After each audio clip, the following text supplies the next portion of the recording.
We had a meeting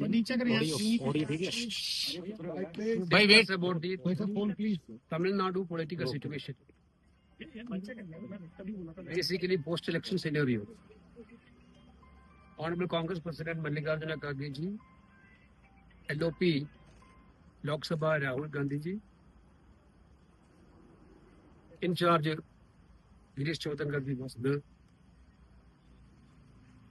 The President of TVK, Thiru Vijay, has requested the INC for support to form a government in Tamil Nadu. INC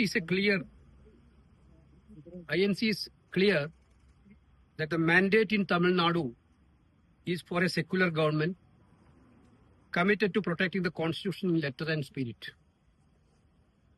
The INC is determined not to have the BJP and the proxies run the government of Tamil Nadu in any manner.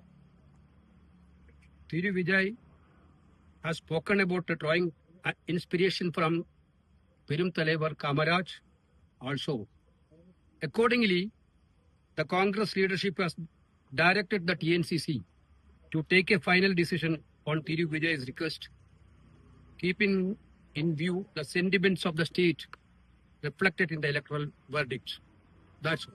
Thank you very much.